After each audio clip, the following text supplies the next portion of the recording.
think it's good if I, after all this very intense and these good speeches, so positive speeches, but heavy material as well, I'd say I go off the stage and I come on stage again, and then you really cheer out. So, is that the plan? So I go off stage, and if I'm back here, you, whoa!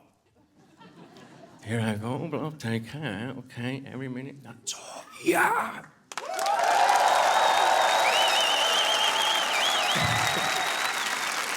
Thank you so much.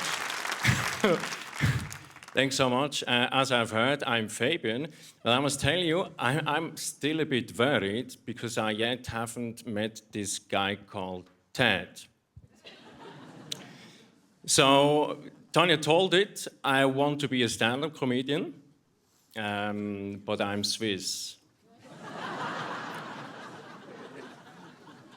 This is like if you're a Scandinavian and say, yes, I am very passionate. Or if you are French, say, yes, I'm a Jacques, I'm a French, but I am so organized. Doesn't work. Or if you have an Italian saying, ciao, sono Giancarlo, and I am very punctual. Let's be fair and honest. The Italians are not punctual. They are not. Yesterday, I've met an Italian. He was so late, he still believed it's March.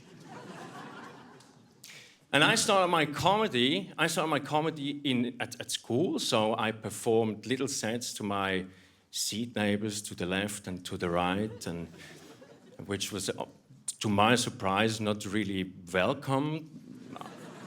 I oftentimes ended up in front of the door of the classroom, ended up doing extra homework, and suddenly people, for the exact same behavior, people started to pay me money. Really. That's confusing. And money is one thing, like sort of a Swiss mannerism, our relationship to money.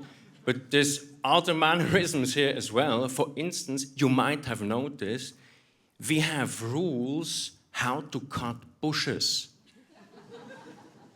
I mean, in gardening. So,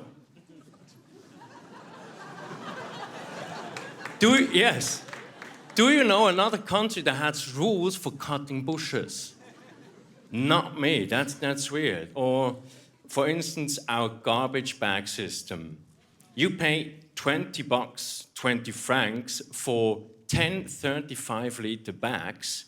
That's a lot. I have an American friend, and she called her father, Dad, I can't believe it. It's like 10 bags for 20 bucks. Oh, no worries, I'm gonna send you some. This does not really solve the problem. It's not the bag that is expensive, it's the taxes. So, and I think most of you work at a company, and you might have come across a thing called apéro. Who knows apéro? Raise your hand. Apéro is weird, right? Where does this phenomenon come from? I did some research and I found out that in Switzerland we have the longest working hours globally. And in reality, this is not really a pleasure. So apéro is nothing else than you are bloody too tired at work, but you still can't leave the office. This is when we do apéro. So people get together in the office and get pissed. This is one of the rare occasions you can see your boss drunk. And I think this is also where you should plan maybe your salary negotiation. Come on, boss, just a 10% increase. Just 10%, all right. That's a good way. And especially in office or everywhere, we are quite, if not very punctual. And punctuality is the DNA of Switzerland. It's what the entire economy is built around. And take situation at the railway station. I become nervous if I see, oh my God, the train is late 15 seconds. Okay. After 50 more, 30 seconds. Oh. I start to tap from one foot to the other. Oh, it's late for 30 seconds already. After 1 minute, we start to make eye contact. Oh, fuck, did you see? It's 1 minute. It's 1 minute late. After 2 minutes, 2 minutes late, Switzerland is falling apart. It's doomsday. What the hell do we do? So we have I have a very intense relationship with my wristwatch. This is why it's so big. And I'd say my relationship with my wristwatch is deeper than my relationship with my girlfriend. When we go on vacation, I even book my wristwatch a separate airplane seat. Because I think it needs to be cherished. It just deserves it. And in order to make us feel home, make us welcome, we speak our indigenous language. It's our Swiss German, you have noticed, it's a bit different. So there is no written Swiss German, it's just a spoken language. And I must admit, back in the days, there were people who could write Swiss German, but they were tortured, they were exposed to traditional Swiss music. They were exposed to Ländler and yodeling, because we need to keep Swiss German as a secret language. It's very secretive. This is our Da Vinci Code. I mean, the Americans, they have the NSA, we have Swiss German. And really, we love it. It means a lot to us. And I must say, there is immigrants in Zurich who even speak a bad Swiss German. Usually these immigrants come from Basel. And the question is, what the hell is the difference between Swiss German and High German? So we use High German, we employ it if we see we need to bring across a really a harsh message. So if you go, the results are very good, aber wir müssen noch deutlich besser werden. This is the point where you go, oh fuck, I need to wake up. If you do the same thing in Swiss German, the results are very good, aber wir müssen schon ein bisschen besser werden, gell? Simply doesn't work. And we are a multi-language country, so we have, most of us only speak one language. We think, okay, that's enough, who cares? But you might have traveled and you might have come across a language, like in the mountains in the canton of Grisons, a language called Romansh. Who knows Romansh? I must admit, I the hell have no idea what that is. I think it's sort of a cow dialect. This is how they communicate. And just the humans adapted to it.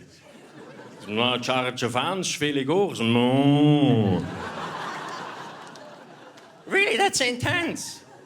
And to most of us Swiss, we define Switzerland, at least the majority who speak Swiss German, we define Switzerland as the Swiss German-speaking part. So to us, France starts right behind Bern. So if you get across that potato trench, across the Röstigraben, this is where you already meet French. And I'd say that the people from Neuchâtel, Fribourg, Yverdon, Lausanne, Geneva, it's nothing but French who are used to bad wine. Have you ever tried a thing called fondant? Really, fondant is an experience. Fondant is a better vinegar. In Zurich, we use fondant in the hospital as a disinfectant. And take care, even spotting a bottle of fondant can initiate an abortion. Really, that shit is dangerous. Try to stay away from it. And once these people come across the border to Bern, they need a working permit. So some of you might have one. Maybe some words on that. I think there's 4 permits. The worst to have is the permit G. Permit G is Grenzgänger, and G stands for go home in the evening. We don't want you to stay overnight. It's like the French, the Italians, the German. We want them to get out because we think they could potentially start a war. That's heavy shit, ain't it? And then we have the permit L.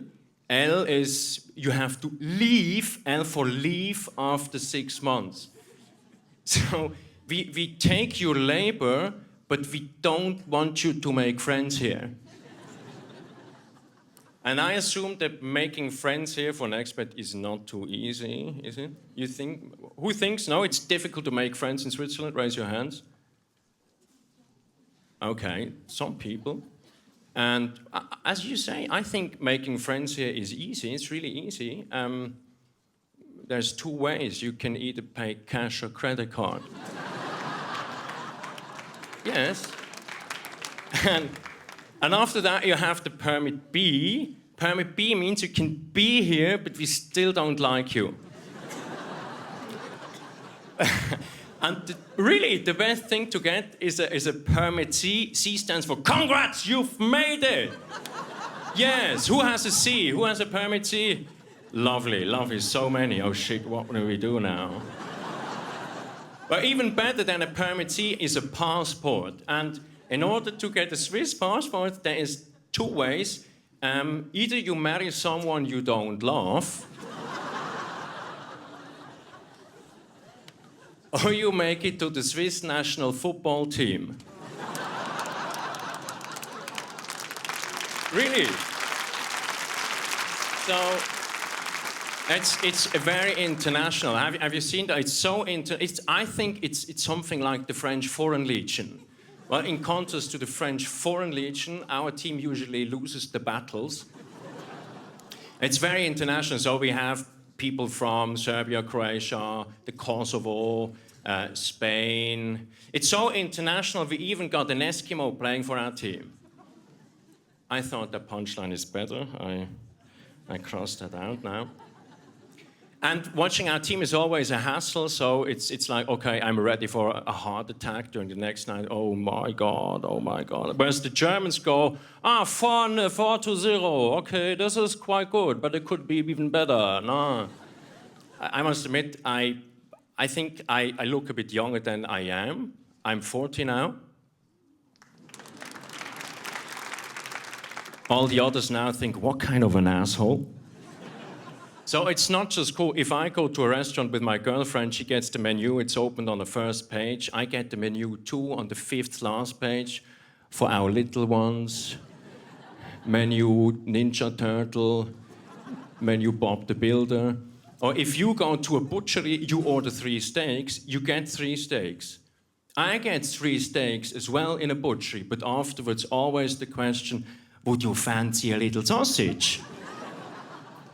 So me sitting in an aircraft is like the flight attendant approaches me and tells me, look, I got a little piece of paper, you got some numbers on it, you can connect them, and in the end you get a little picture.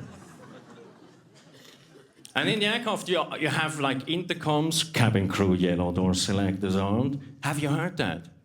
Cabin crew, what the hell is he trying to tell us? One thing is clear, we feel, oh wow, we trust that man or that lady in the cockpit. But I think he could be sitting there right in front of us, okay, which sentence I'm gonna tell them now? I think why not tell things that might surprise an audience in the aircraft, like, ladies and gentlemen, this is the maître de cabine from the cockpit. The captain will serve you dinner in a few moments. We have decided to switch jobs in order to have a little fun. And in general, I think pilots are not able to speak in a normal way. They go like,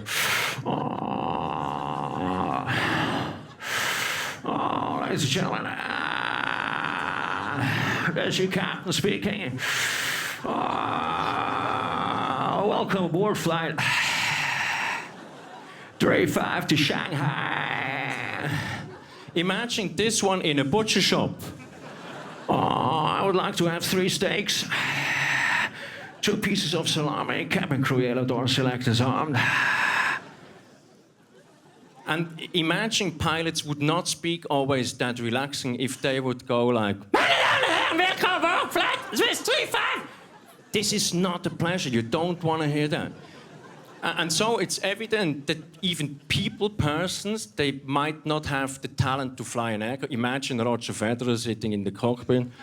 Hello, ladies and gentlemen. This is Roger Federer from the cockpit. I must tell you the only reason why I sit in this aircraft is in order to escape my wife, Mirka. Or if you have Mr. Trump in the cockpit. Okay, it's good. What sticks out to me is that if Mr. Trump speaks, apart from that, he always makes the impression that he's staring into some sort of a line. Okay, I don't see anything, okay. But he always uses his hands like that. He can't just talk like that. He does action. I think back in the days, he used to work for a car wash. Okay, next one. Okay, that's good. Okay, other people tell me might just be the way he met Melania. Okay, oh my God. Well, I tell you, in the aircraft where I'm in, there is an announcement. They say, we have an emergency. Emergency, is a doctor on board? I ask, oh my, no, I can't wait. No, if I don't handle the situation, it's extremely embarrassing. On the other hand, if I'm the only one, I must. So what do? I raise my hand. The flight attendant approaches me and tells me, don't you want to first finish your little drawing here? Thank you, ladies and gentlemen. Thanks a lot.